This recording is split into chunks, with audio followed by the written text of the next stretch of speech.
Hello and welcome to Talking Tent, a podcast about movies, TV, and all the content we can possibly consume. I'm Zach. And I'm Irma. Ladies and gentlemen, this is episode 40 of Talkin' Tent. We are officially middle age. I don't think that's a big milestone for most people. Well, whatever. Round numbers are round numbers. That means episode 50 is coming up. Wow. Everybody's loving it. Today, we've got a quick one. I think it's going to be fast, efficient, but I say that all the time. We are talking season 4 of Sex Education. We almost finished it, so I think we've watched 7 of the 10. So not the full end, but getting there. We'll briefly touch on the big Ahsoka, I put big in quotes, episode from last week. And then we finally watched John Wick Chapter 4, and Zach has some thoughts. Yeah, it's kind of funny that you say this episode's going to be quick because your John Wick notes are abundant. Yeah, but I might just blow through them. But we are going to start, like we always do, with some Marital Bliss. What was with the long pause? I don't know. Did I was you just forget? looking at, I thought if we had something else, we might touch on Love is Blind and Survivor coming back. I don't know. We're freewheeling this episode. It's episode 40. Well, okay. Marital Bliss, the main takeaway of the last week is that it has been constantly raining for 5 straight days. Literally raining for 5 straight days. Not just cloudy, not just gloomy. Rain coming out of the sky forever. You can't go outside. It's awful. Everything sucks. We're all getting seasonal depression, and it's not even October. I feel like that's pretty typical for fall. No, I guess fall's I feel like pretty not nice. this early. Yeah, usually this is like the best time of year. Well, soon. Yeah. This weekend we're going to have the best trip. It's looking nice. We're going up to Vermont. For a long weekend. For a long weekend, and it looks like it's going to be low 70s. We're going to be peeping leaves. We're going to be outside. It's going to be beautiful. Drinking some high drinking some AI packets. Drinking some IPAs. They love them up there. Can I have some and the cider? Yeah, that cider place we always go to. Yeah, that's exciting. What we also just did, we had my family over for Yom Kippur last night. Thank you. We got rid of all of our sins. We atoned. We did our lashings. And you had coffee. You didn't say that yesterday, True. But you did. No, I did. I said I had coffee. I did actually fast, though. Although I think it's like technically the rules are supposed to be sundown the day before, which I did not do. No, you did not do. But I didn't eat anything except for coffee until it was like 5-ish. That we had our traditional break fast, bagels, lox, whitefish, tuna salad, egg salad. I made a vegan quiche. That was it. It was good. Very nice. I did not fast. Irma had cereal, but that's because she did a grueling workout in the morning, so that's fine. That's true. God understands. And also what I've been up to is watching way too many Saw movies and slowly going crazy. So check that out on TikTok and Instagram if you haven't been. The last one I put out last night, I'm pretty proud of. So it's a doozy. You're going on a boat trip tomorrow. Should I be concerned that you're going to come home? Is it going to be a test?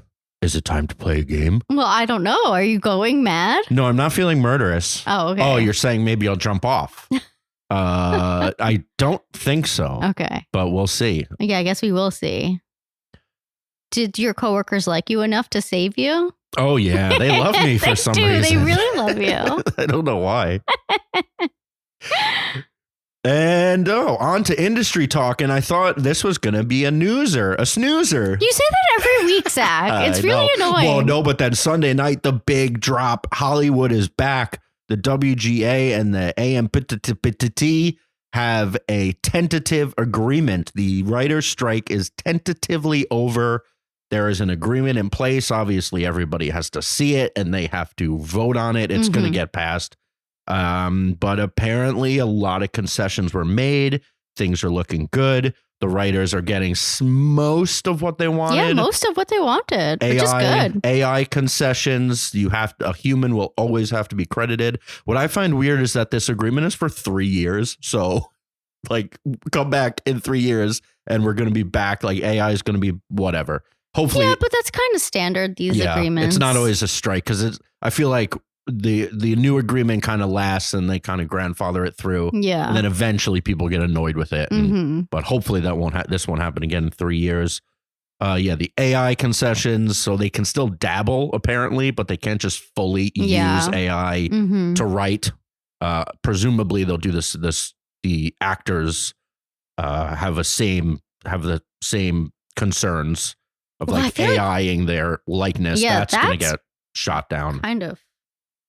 What else was there? Like they made some concessions with the minimum writers' rooms. There will be a minimum, but it will also be up to the discretion of the showrunner. So like I think Mike White can still just do it himself if he wants. I don't know.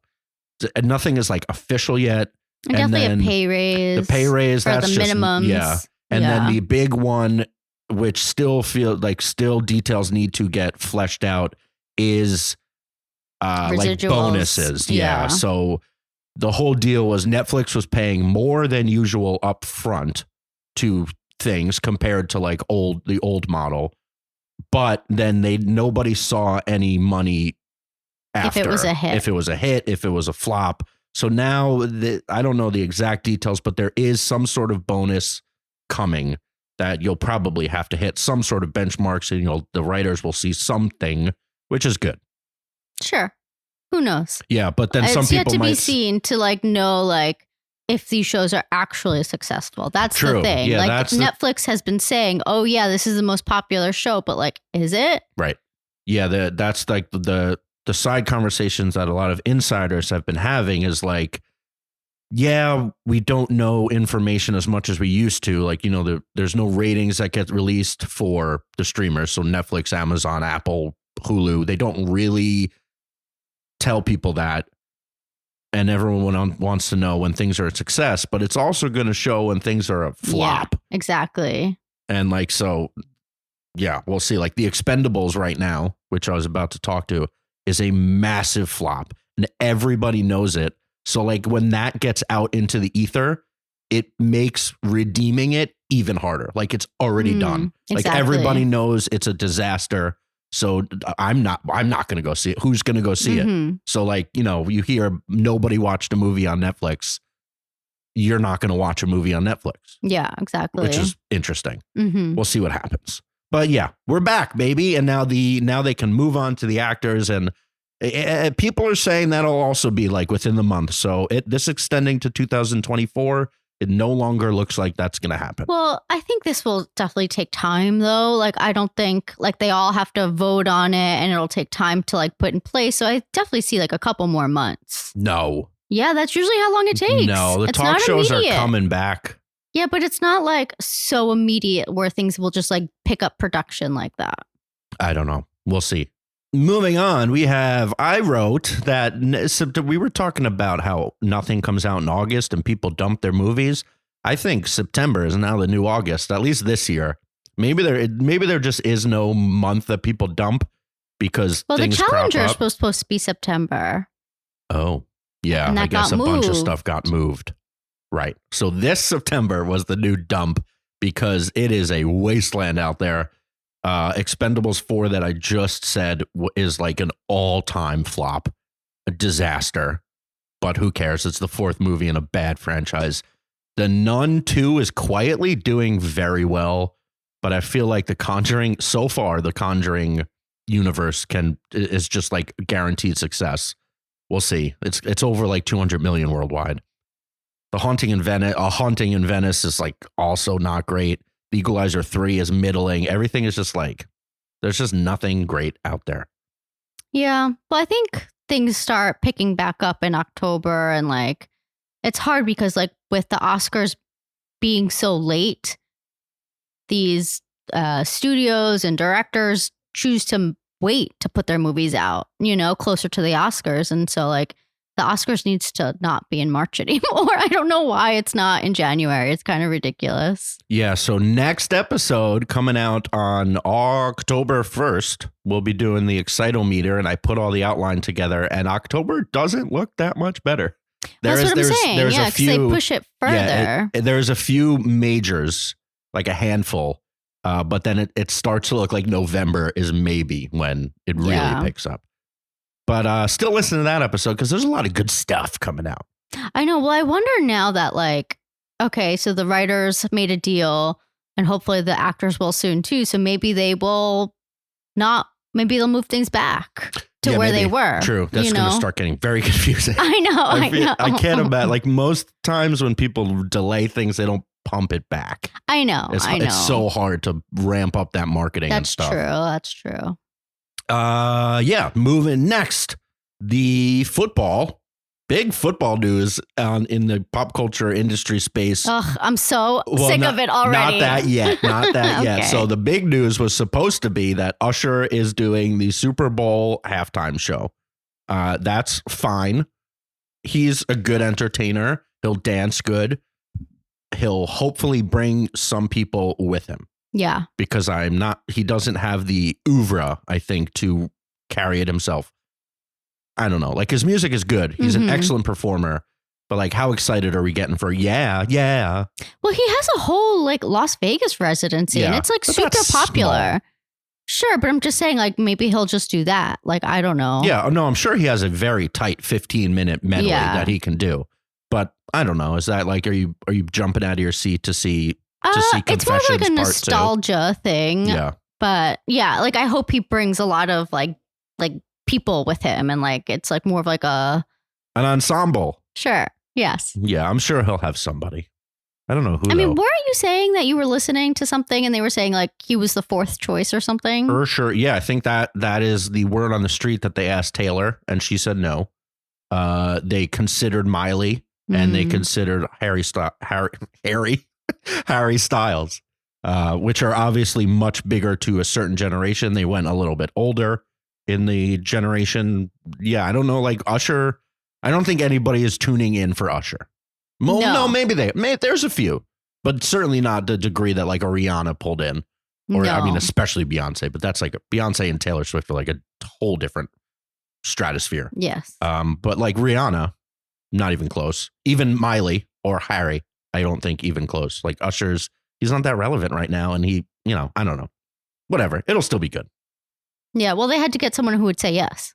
True. Who needs this essentially. I feel like it's a Maroon 5 level. Well, it's also like I said, he has that Las Vegas residency and like he wants people to come. Go. Yeah. Yeah. I don't know.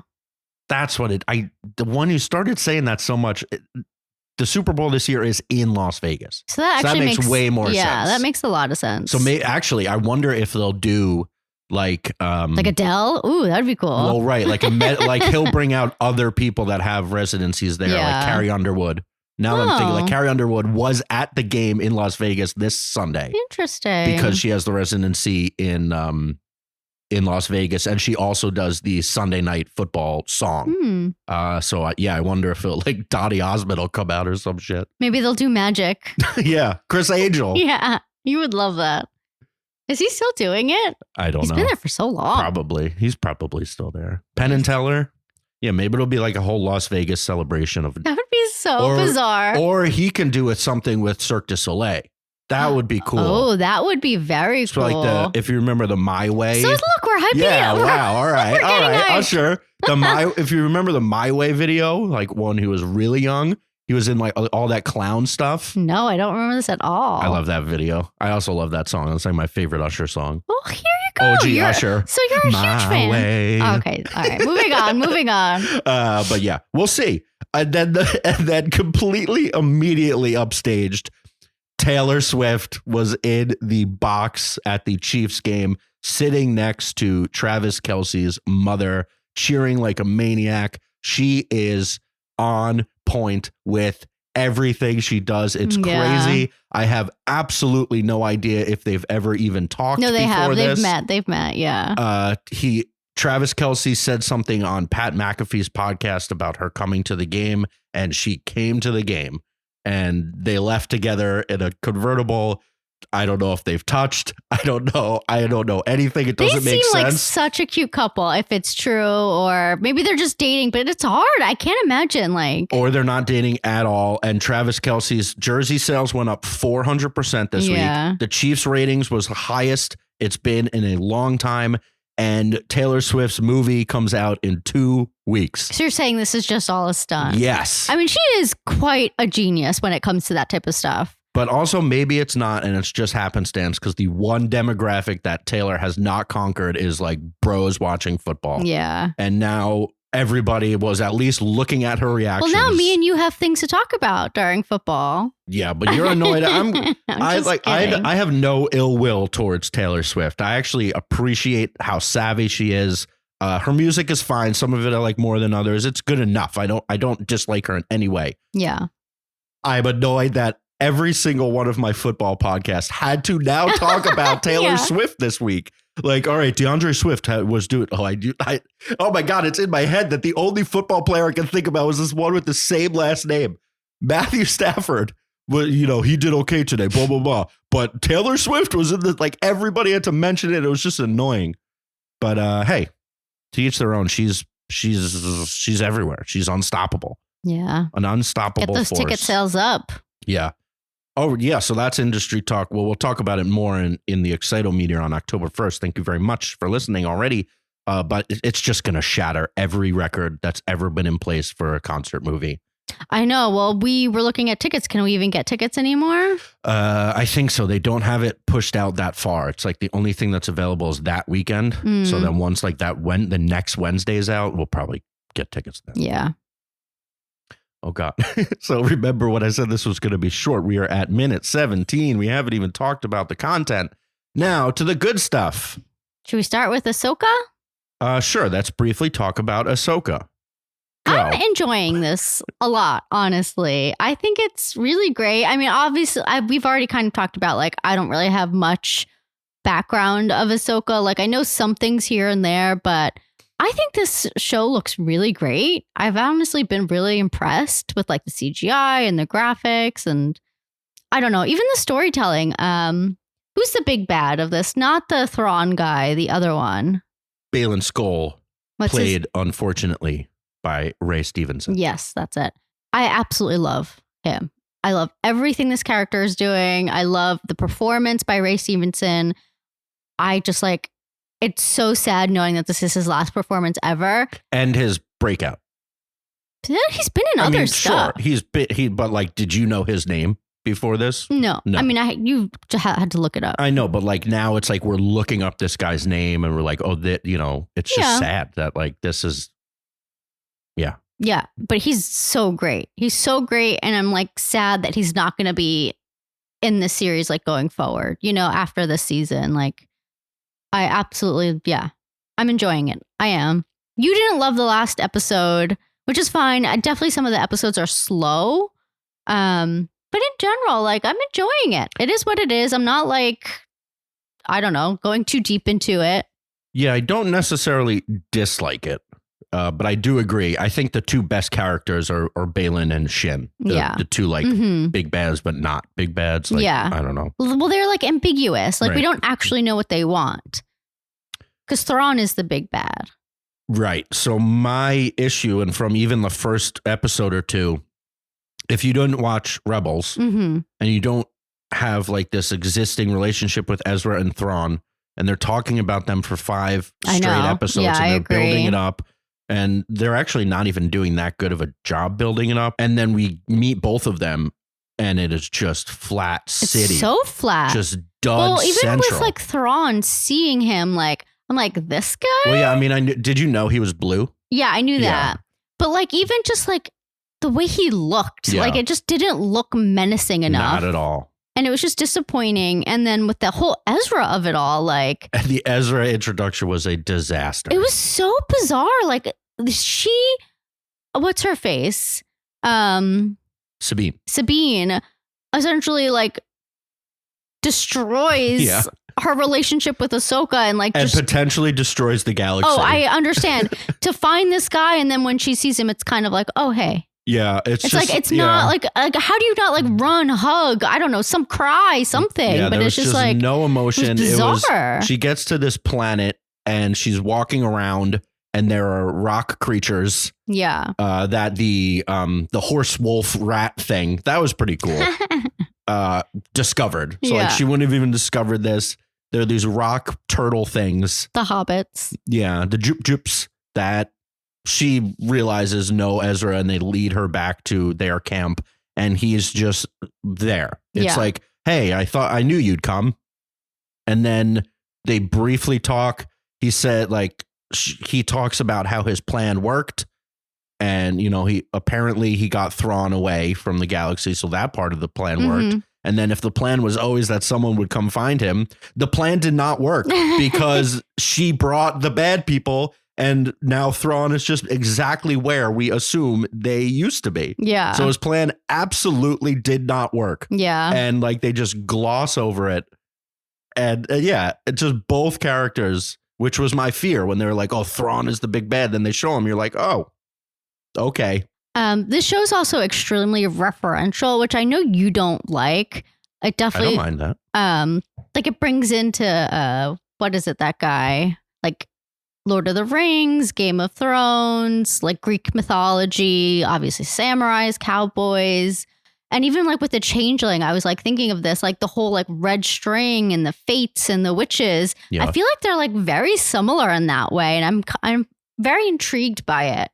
Yeah, well, I mean, someone being gray, dying, and turning white isn't only a Lord of the Rings thing. Mm-hmm. So, like, I feel like if whoever you were listening to was now like, oh, Ahsoka the White, this is like grasping at straws. And Richard. Well, no, but like he has talked about the guy who Filoni, yeah, about being heavily influenced by Lord of the Rings and like absolutely loving Tolkien and all of that. So. Yeah, it's fine. It's not bad. It's not bad like some of the Star Wars stuff has been. And yes, it looks much better than most of the other Disney TV shows, which is fun because like we're not just stuck on one planet. It's jumping, it's changing. You know, there was that red planet and now there's the rock creature planet, and like that's fun. Yeah, but just like the story is fine. I know. Did we talk about when we got to see Anakin? I thought that was pretty cool. I think last episode we just blew through it saying, oh, that was a pretty good episode. Yeah, that episode was better. Yeah. Because that episode was like the movies. Yeah. Even with the character from the movies. Mm-hmm.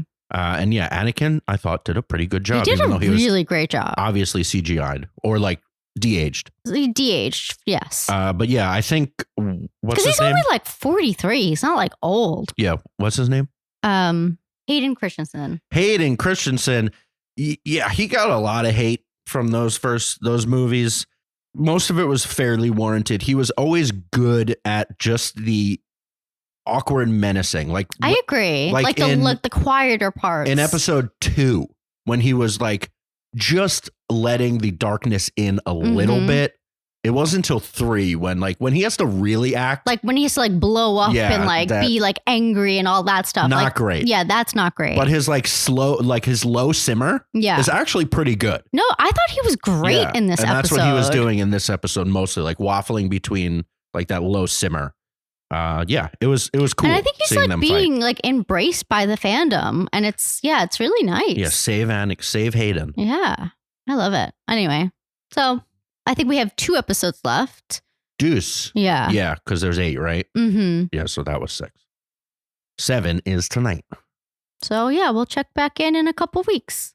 Next up, Sex Education is back for its 4th and final season. This is one of our favorite shows. Yes. We have always loved it. It's an absolute delight. This season, I think, is just as good on the delight scale. The characters are all great. I think the story-wise, it being the 4th time we're running this back is a little repetitive and like a little, like the added characters are nice, but I don't know how much they're actually adding.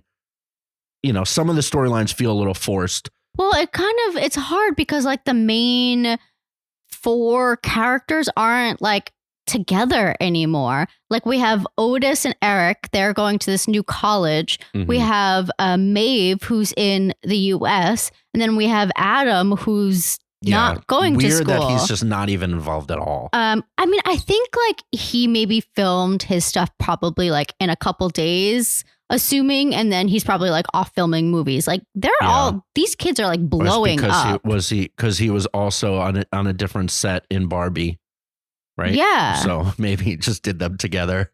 Who knows? Yeah, I don't know. But like, just hanging out with Will Ferrell. Yeah, and even like Emma Mackey, who plays Maeve, like she's blowing up. Like she was in the Perot. She was in Barbie. So I feel like these kids are just like wanting to finish this. You know what I mean? And so you then, think like, it was scheduling conflicts that I do. makes the story I kind a little of do. bit wonky. Yeah, I do. Presumably, it doesn't take that long to film this, but I guess it is still a lot of episodes. Yeah, I mean, I love this show. I really do. The whole concept of a college, I don't think I understand. Nobody understands. But it's like some we're sort of also American. Like I don't. Yeah. Obviously, the word college that they're using is different from the word college that we are thinking of. Like they call what we say college just like we also say university, but they just say university is what we say is college. I don't know what college is to them, and they don't explain it. Yeah. Like it's like some sort of preparatory school. It seems like something like between high school and college. But they didn't graduate high school. I know. Yeah, it's weird. It's also like a super weird school, but that's fine.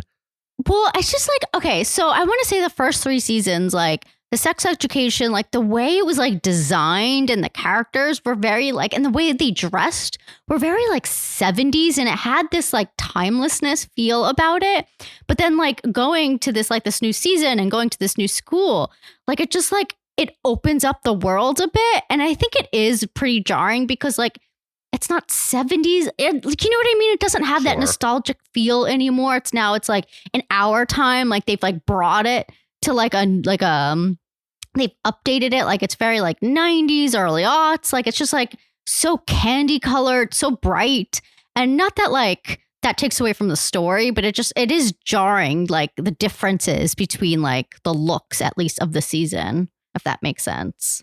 Yeah, it does. There was some sort of retro feel, even though they never said when it was. No, I mean, they had cell phones and modern stuff. Yeah. But yeah, it's just like the way that it looked. But yeah, it felt a tiny very like English town, and then their school was a castle, essentially. Yeah. So yeah, now it's like a modern building, and all of the new characters are very modern. Yeah, very modern, which I think is like really cool. But at the same time, like it feels like they're trying too hard to make it like progressive and like fit into now. And I don't know. It feels like a lot. Yeah, I was trying to think of what show we used to watch, and it was like in the Glee, Parenthood, like those like kind of family dramas, like a little bit overwrought often. Okay. But those 2 examples are pretty good. I feel like it was one that wasn't as good, but I remember thinking when it was starting to get to the end of being like, okay, now we need to hit, like they were hitting every single possible storyline. Like, okay, when is the mom having cancer storyline coming? Like okay, so now we have the trans people, which is fine. Like obviously we're fine with that, but it's just like what's next? Now it's gonna like ball cancer. Like it was just I know hitting it is every like, little thing that could possibly affect a child. Yeah. Instead of just concentrating on the characters that you've developed. Yeah. And like closing out their storylines. Yeah. And like even having like an asexual character, like, yes, this is all very common, totally great, fine. but like it just feels like very like shoved in to the story. And when it's just like, okay, this is not really like, I feel like it's like lost what it was, you know? Bit. It still hits the highs. Yeah, I think. absolutely. Like well, that's what I'm saying. Like I miss when like the 4 of them are together. Like that's the core of the show.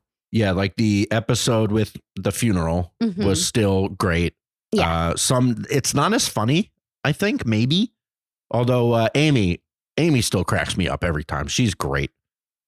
Yeah, she is great. And and then we have Eric. And Eric is just a superstar. Natu Gatua. I absolutely love him. Love him. He's going to be the new Doctor Who, which I've never watched Doctor Who before in my life. But because it's going to be him, it makes me want to watch it. And I'm actually kind of excited. I will watch whatever he does. I think he is amazing. His comedic timing, just like just the way he says things. I'm just like, I want to be friends with this guy. I think it's Nkuti Gatwa. Oh, okay. Sorry. He's a superstar. He really is. He like, obviously there was a lot going on in Barbie, but he was right there with everybody. He was so good. He's on the rise. So we'll see what happens. We'll see how it ends. But yeah, it's like the stories don't have me latched in. It's more just like, okay, let's finish this. Well, it's like hard because I don't really care about the side characters' like problems. Yeah, but even like the main characters, so like will they or won't they with Otis and Maeve? Like that was huge, and then they finally did, and now they kind of didn't. You know, yeah, and then they kind of like stepped. Yeah, it's weird. Yeah, I don't love that. I don't know. We'll finish it. Like, I'm like sad that it's going to be over. I know. I think he is going to end up with Ruby, to be honest. Maeve is just so troubled. It's just like constant troubles. I know, the poor thing. Yeah, she's really. It's rough. I know. Well, it's like the show. They throw everything at these characters. Yeah. And then another show we've been watching that I have been watching and Zach has been pretending not to watch. I watched like 20 minutes. Love is Blind. I want to say they're in Houston this season. And it's just a great reality dating show on Netflix. I don't know. I find it very like I feel like these people are genuinely there to meet someone and not be like there for the fame, even though like also because these things are filmed like I want to say 2 years in advance. At least I know the previous seasons were. So like, I don't know. I'm enjoying it. Yeah, certainly. So what Irma is referring to is while I was editing my insane Saw videos, I would peek up or like take my headphones off a little bit, and she was watching Love is Blind right next to where I was doing my work. And so like I would start watching a few of the storylines, and it is captivating. But I also watched like 30 minutes of it. I can't imagine watching. You had 10 your comments. Of it. You had your I can't believe. Yeah, well, I did a few. Oh my God, Lydia, what? Lydia stinks. That's my takeaway. And my Gucci stinks. I don't like him. Yeah, at both all. of them stink. My one takeaway was just way too much crying. I understand. I think it was just that one girl. No, they all started like, I understand that the point of the show, like you have to kind of just accept that these people are falling in love really fast. But man, you can't be sobbing when some guy that you've never even seen before says like the wrong thing when you've talked to him for a week. Like, come on. Yeah. Once you really start to think about it, it just loses all of everything about the show. But I guess you don't think about that. No. And they're searching for love. Yeah, I kind of like with these type of shows, I just suspend my disbelief. They're just not like, real people. Yeah, to me, they're not. Like, if you choose to do this, true. Like, I'm just like, you're just a character to me. Like, I just can't. No offense. Yeah, I mean, I definitely feel like compassion and stuff for them, and I definitely like have my opinions, but I'm never gonna like judge them. Like, I don't really care. You know, like you're putting yourself out there. Like, I can't imagine how hard that must be. Or maybe they want to do it because they want to get famous or have their 5 minutes. I'm just like, oh God, like I could never. No. Even this is like too hard for me. Oh, honey. Couldn't be on camera. I couldn't. Yeah, you knew I couldn't. And finally, moving on from Love is Blind. Well, no, I also want to shout out. More. Okay. Yeah. Well, we have the Bachelor coming back. So we have Bachelor in Paradise and then Golden Bachelor coming back this Thursday. I'll be in Vermont, so I'm not going to watch it right away. But yeah. Maybe we can watch it all. No, I don't even want to suggest that because I don't. Do you want to watch the Golden Bachelor with me? It could be kind of cool. No. I mean, your brother-in-law seems to be very excited about it. They love The Bachelor, and that's fine for them. They watch it together, and that's delightful. But maybe they want to talk to you about it. They could talk to you about it. I just can't. Maybe I'll watch the premiere because I like when they come out of the limos because it's always so stupid. But I cannot watch like 15 episodes of these women. I just can't. It's too much for me. Yeah. Well, I just really hope it's not like exploitative of these women. Yeah, it's just going to be weird. It'll be different, which will be nice, but it'll still be weird. Yeah. But again, they signed up for this, so I don't know. And in the same vein, tomorrow, what's today? Yeah, tomorrow Survivor and Amazing Race come back. We're more excited for Survivor. They're both 90-minute episodes every week this season, which is a lot. That's a 3-hour block of television. I love it. Sure. I don't think the 60-minute episodes ever felt too short. Like really? In any other season. I feel like they always felt too short for me. They're just going to spend like 20 more minutes showing us the talking at the tribal council, which is just the worst. No, they don't always. We'll I would see. say it's more of like they need to fill it. Is there going to be more challenges? Yeah, well, I just think they'll just show more of maybe like challenges, more of like the scheming, more of them just sitting, more eating of everything. rice. Who cares? Okay, all right. Do you not want to watch the show? Like, I like Survivor. I just don't know why they had to add another 20 minutes. Because for people like me, for commercials, that's why. But yeah, we're having friends over to watch the premiere. We're doing our fantasy draft again. So big day on Wednesday. And I have my work outing. I'm going to be on a boat.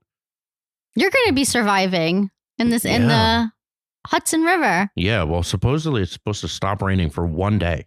So that'll be good. All right. It is movie time. For all of our longtime listeners, first of all, thank you very much. Second of all, you know that Irma has been bugging me about not seeing John Wick Chapter 4 while it was in theaters, while it was available to rent.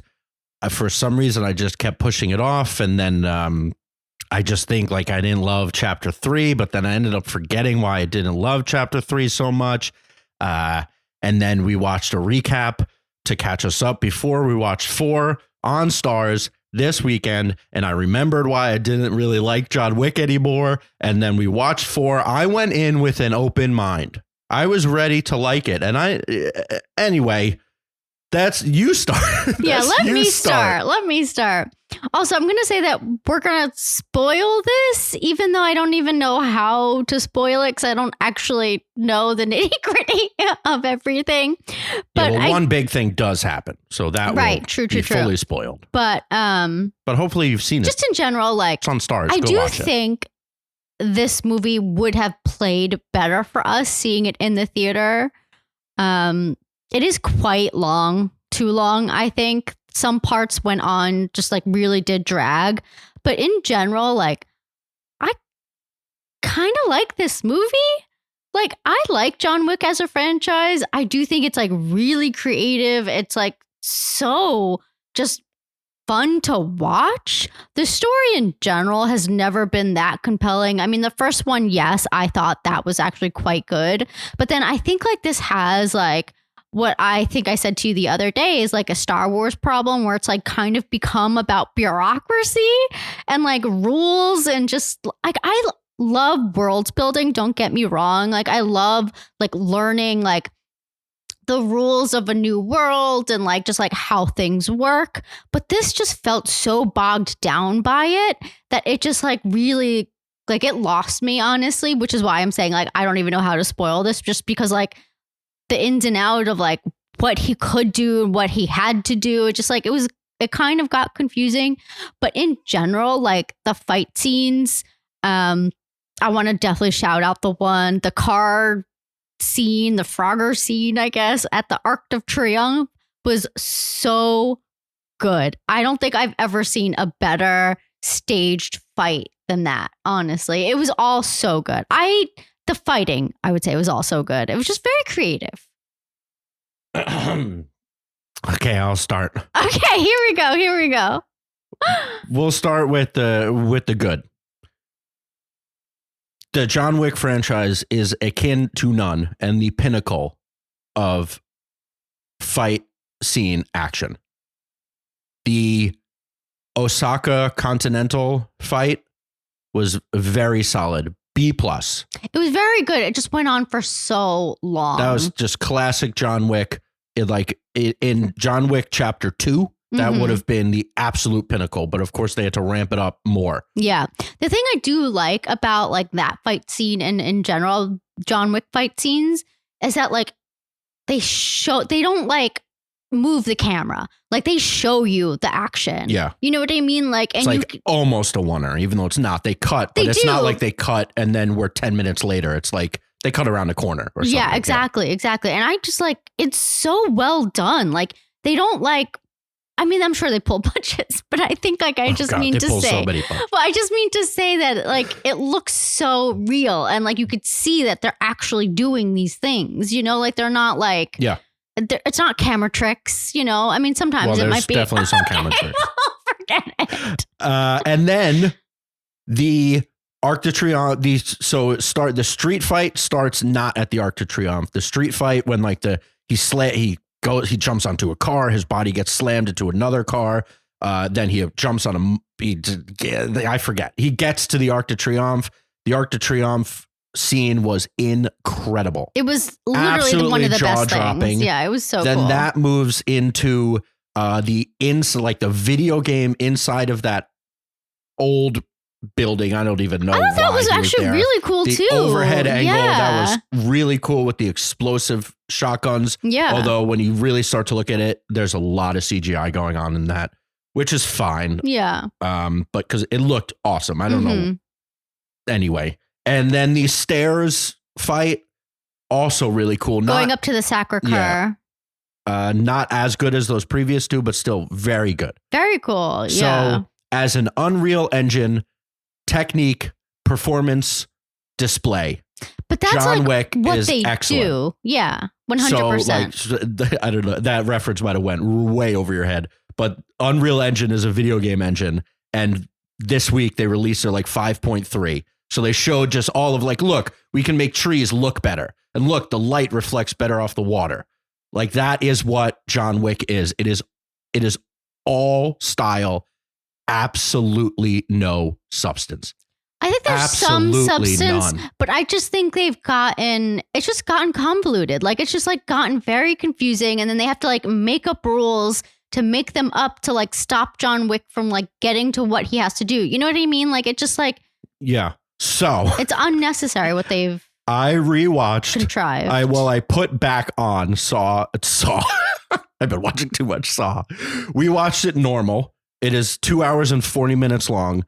I put it back on last night because I said we had heard for so long that this movie was one of the best of the year. It was the best of the franchise. It's one of the best action movies ever. I feel like people are saying. And I was so perplexed by these statements that I was like, I can't go this hard against a movie that everybody seems to love without having more research. So I put it back on and fast forwarded just so I could have a bunch of notes of what I did not like about this movie. Because ultimately, those fight scenes were awesome. And those fight scenes buoyed this movie to like a C. I think this movie was just straight up bad. Okay. Not even like, wow, pretty good. Like just bad. So the third movie ends with Keanu and Lawrence Fishburne seemingly teaming up to take down the table.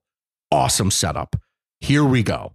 Let's do it. The Matrix, Revolutions, we're taking down the body. We're taking down the machines. Terminator, we're ending the tippity top. I thought Matrix Revolutions wasn't good.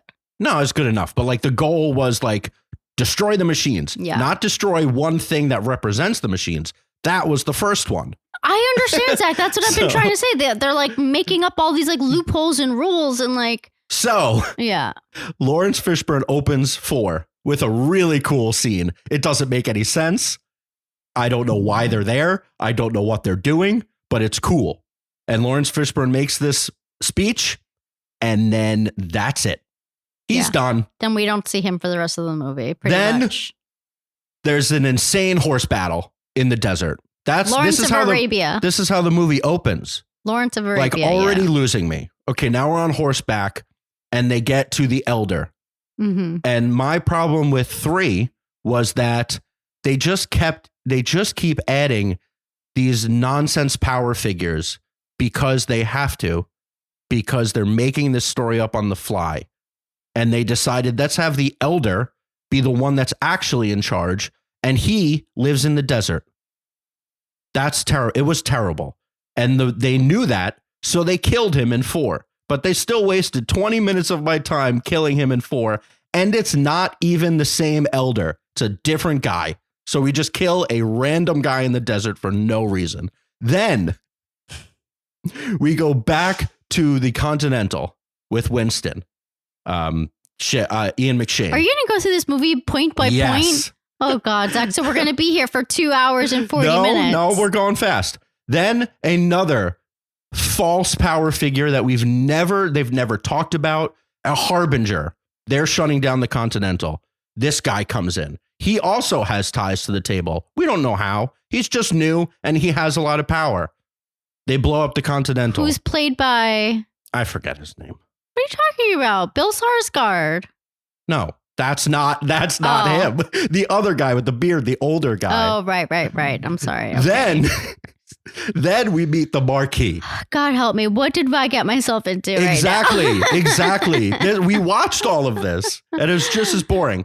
Then we meet the Marquis, who's Bill Skarsgård. And yet again, another completely random position of power, who was given the position of power because he told them that he would kill John Wick. Everybody said they would kill John Wick. What is he special? Nothing. But he's the Marquis now, and he has all of the power of the table, which we will never, ever see. We will never see the table. It's nonsense. He kills the concierge for some reason. It's really sad, too. Yeah. He's dead in real life. Oh, he is dead. Is he? Mm-hmm. Oh, maybe that's why they killed him. Then we meet Kane in France. Brand new assassin. 4th movie. How many new characters are we introducing in the 4th movie of this franchise? This is like the 5th one already. He's another assassin. He's blind. I don't know why. Because every decision that has to do with John Wick is because cool or because look cool. That's it. There's no rhyme or reason. It's just, will it look cool? And that's fine for an hour and a half movie. A 2 hour and 45-minute movie is just no longer acceptable. I always talk about character first, story first. You can have awesome action. You can have awesome horror, but I have to care. I have to care about these people. And I just do not care about John. I do not care about Kane. I do not care about any of these people. Okay. The Marquis. Attack. We can't go through point by point. It's okay. No, we have to. This is only a few minutes. The Marquis tells Kane to kill John Wick. Fine. Then we meet nobody, another new assassin. Is he cool? Sure. Do we learn anything about him? No. Also, his name is Nobody, which the Fast franchise already used. The Osaka Continental fight was 25 minutes, and it was pretty cool. Gotta say. And it leads to Kane kills the Osaka Continental leader for some reason, and then the daughter is really mad. Finally, some emotion, something that we can build on, some sort of revenge plot. One of the only women. She hates John Wick now because, kind of, if you jump through some hoops, it is his fault. Like, why did he go there? He brought the people there. They killed her father. Great. We never see her again. Lawrence Fishburne's back for 1 minute. This is hour 1. We've been watching this movie for an hour. Nothing has happened. Then John Wick finally asks Winston who the Marquis is. He explains it. Then in the 4th movie of a franchise, they introduce yet another new thing. You can duel him and the table will just forgive you. Okay. Why? No, they won't. It's so stupid. But the only way you can actually do a duel is if you have a family as proxy. Another new contraption, a new mechanic this far into these franchises. Nonsense. He goes to Belarus. He wants to get his old family, which they showed like briefly in another one. Are you bored yet? Yeah, I'm not listening to you anymore. Why not? Because you're being ridiculous. I'm not being ridiculous. I'm trying to convince people that this movie stinks, and I don't understand why everybody loved it so much. The story is nonsense. That was an hour. Then the next half an hour is literally nothing. Immediately cut it out. The easiest cut. I won't even tell you what happens because it doesn't matter. A full 30 minutes of a movie. Cut. Gone. The Marquis has a living room in the Louvre. That drove me nuts. Why? Or that was Versailles also. He's a living room. It's just ridiculous. Anyway, my point is proven. It's a bad movie. It's 2 hours and 40 minutes long. And 54 minutes of it are solid action. And the rest of it is absolute garbage nonsense. Overwrought drama. Nobody cares. Like, so here's the thing. The main character died at the end. Did you care? Yeah, of course. No, you didn't. Like, it was like, all of this comes down to a duel against somebody we don't really know and don't really care about. He does this really clever thing where he fakes the shot and he ends up killing the Marquis. But then it wasn't clever. It's like, Ezra, my plan worked. No, it didn't. You're dead. So all of this was leading to him getting free of the table. And his clever little thing was to let himself get shot so that he could kill the Marquis, and letting himself get shot made him die. So all of this was for nothing. The thing is, he doesn't actually die. We don't see his dead body. All right. So he collapses on the stairs. They show the gravestone, and now he's back for 5. Whatever. Maybe not. Or so 5 will be dead. John Wick finally goes after the table because now he's a ghost. That's the pitch? No, I think if anything, that girl, the daughter, is going to come after him. And she's going to be like the number one assassin. I don't know. Whatever. No, not whatever. No, not whatever. 2 hours and 45 minutes of nonsense. And because all the nonsense, I just don't like, nobody's motivations mattered. Nobody mattered. I had three final nitpicks. And this kind of sums up everything I'm thinking of. 4 movies in, right? I keep saying that. So this isn't like the first movie. We're 4 movies in. We've built relationships with Ian McShane's character, with Lawrence Fishburne's character. Again, my only possible excuse is that maybe COVID was an issue with Lawrence Fishburne and he could not do what they needed him to do. So they panicked and changed things. And because like the end ended with like Lawrence Fishburne is going to help Neo destroy the Matrix again. And like, okay. And then he's just not in it at all. And we have Ian McShane and the concierge and John Wick and some other people from the previous movies that we've built relationships with. And the climax has nothing to do with any of them. And like, how could they have built a storyline where it's actually him dueling with Lawrence Fishburne, or him dueling with Ian McShane, or him dueling with like somebody related to his wife? He keeps going back to like, I just want to be remembered as a good husband. That ship sailed so long. They lost that thread so long ago. Yeah, but like if you look at the timeline of the movies, this is like what, 6 months after she died? Like it's not that long. But as an audience member, it is light years away and would like never just means nothing to me anymore. So like they added so much nonsense that nothing meant anything. And minor 2 nitpicks. So this secret society of assassins doesn't assassinate anybody. They only play games with each other. Like you sign up, you say somehow there are millions of dollars at stake and we will just kill each other. Nobody assassinates anybody. They are not assassins. They're people that kill each other. It's really weird if you start to think about it. They don't kill people in power. They don't have missions. Their missions are kill another person that wants to kill you. Really weird. And finally, the bulletproof suit in theory is pretty cool.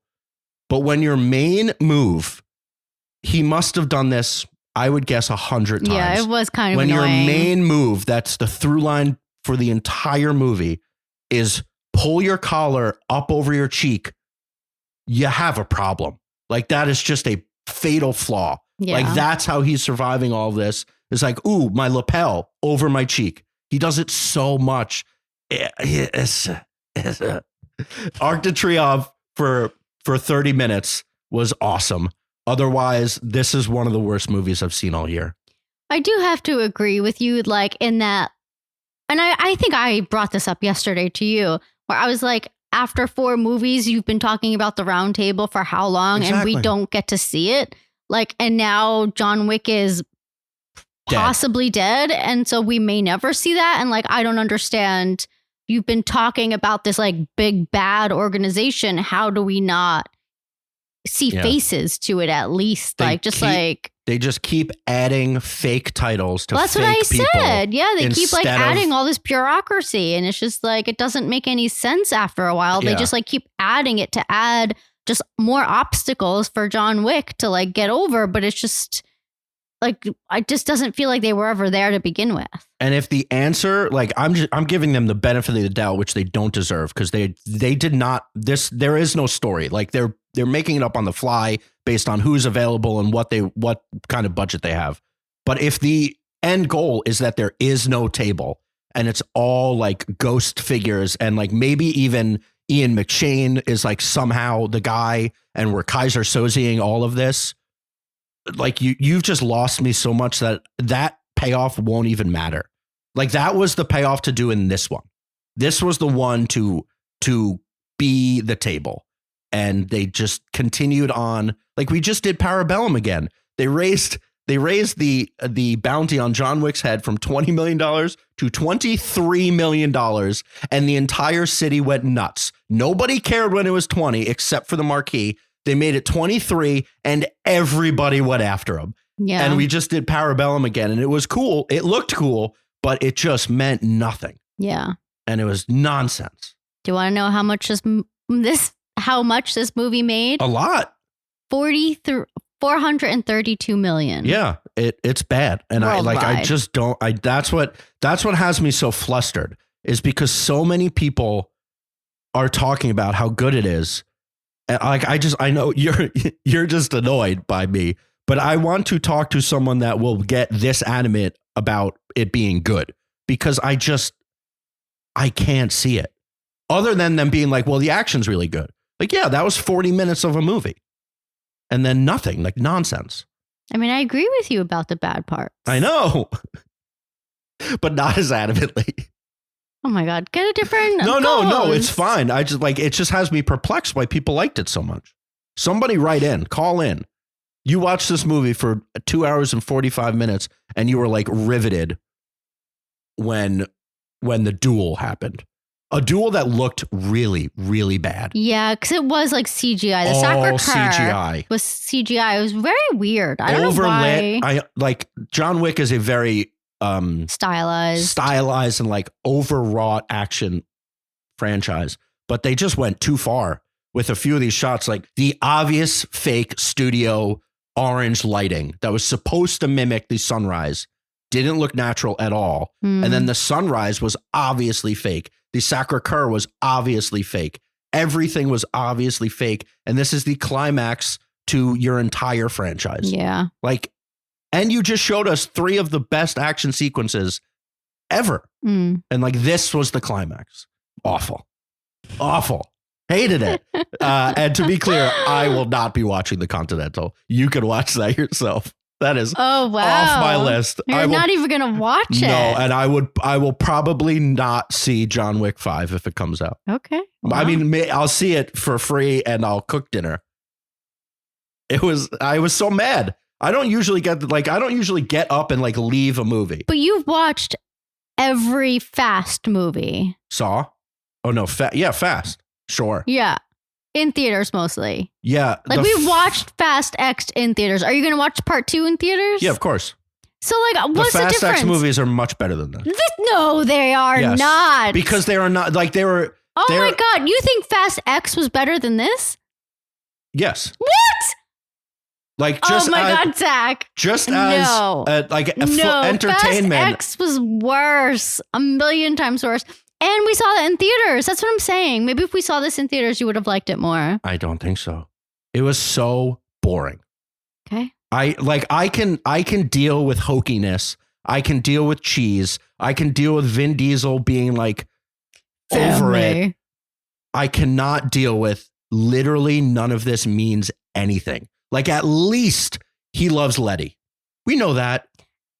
There is nothing. There's not even a loves Letty in John Wick. There is nothing. Yeah. Nothing I care about. Jeez, you're like really mad. I think it's really bad and it drives me nuts. Okay. That people like are saying it's good.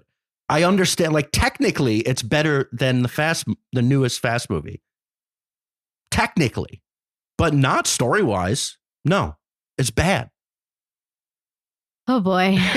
Please write in your comments to Zachary C. Hoffman at gmail.com. Oh, that is not my email address. Talkintent@gmail.com. Zachary.c.hoffman, right? No, Hoffman. No, don't. Hoffman. Talk intent. Talk intent. Yeah, I don't know. You put me on a stake there comparing the two. Fast X was bad, but like I wasn't offended by it, and I'm offended by this movie. I was offended by Fast X. Yeah, it's just silly. That's the 10th movie. This is the 4th. Fast 5 was the best of the 5, the best of the Fast. Fast 7 was really good. They've already lost it. There's 4. I mean, 4 is a lot, but it's not like end the franchise. Okay. But yeah, I don't know. I'm over it. It's just not for me. It's just not for me. I have to care, and I don't. Bye, John. I'm glad you're dead. You're so mean. Yeah. Well, maybe if they got so angry. Maybe if they rebrand it with that girl. I mean, isn't Ana de Armas supposed to like do a next one? I know nothing about John Wick. I'm pretty sure they cast Ana de Armas to like be in another John Wick. Like I think to take over, like maybe like as like a. Well, certainly she can't be fighting. Why? You think she can pull off all that martial arts? Right. They do like real fighting. Well, I'm pretty sure she was like not like in a sequel, but like what's it called? Like a spinoff. More nonsense story. Oh God, Zach. Yeah, I'm just out. You'll watch it, but this will be your But if it's Ana de Armas, you won't see it. No, I'm out. How? I'm out on John Wick. They've lost me. The story is so bad. I just can't. Ana Wick, you won't see that. I can't. There's so many other movies. I'm out. 400 million people are wrong. I don't get it. I was okay. I know we're talking about this for a long time. I was like, I had anxiety at the end of this movie because I was so perplexed by people calling it as good as they were calling it. Like it made me question like everything. I just don't get it. I don't get it. Maybe I need to listen. Like I heard you listening to Van and them talk about it. Like, did they like it or did they just say the action's really good? Yeah, they all really liked it. What were their reasons? I don't remember, Zach. Is this the same feeling you had after watching Past Lives? No, a little bit. This was more because Past Lives I found a little boring, but I could understand how that could connect to people. Like it was just a true human story. I just like felt like it was a little underwritten. This was just like I can't believe for 2 hours people watched this nonsense and let good action just excuse it. Yeah. Because it's awful. Okay, moving on. That's it. Next week, what are we even going to talk about? I don't think we're going to have anything to talk about. Yeah, well, October 1st. Yeah, we'll have the Excitometer. We'll have the Excitometer one. It. But if we do, well, let's see what we end up watching. No, let's just put out the Excitometer. Wow, Excitometer only next week. Come out a little earlier than normal. And I'll be seeing Saw X on Monday. So follow me on TikTok and Instagram for the conclusion of seeing every Saw. I want to play a game. Pray for me. Well, thank you to John Welsh for our intro and outro music. And thank you to Craig for the production assistance. And thank you all for listening to me rant about John Wick it actually wasn't as long as you think it was. Everybody listen at 3x speed. It'll be like 10 minutes of your life. And from our living room to yours, what do you want to watch? Well, don't you have to do like subscribe? Oh, yeah. Subscribe. Write it. No, it's funnier when I don't. Subscribe, follow us on all the socials. I've talked about it enough. Instagram, TikTok, Twitter. Subscribe so you know every time we post a new episode. Write a review. More reviews. Love you. From our living room to yours again. What do you want to watch? Irma officially left. She's so annoyed. Podcast might be canceled after how much I hated John Wick. Bye, everybody. Thank you. See you next week.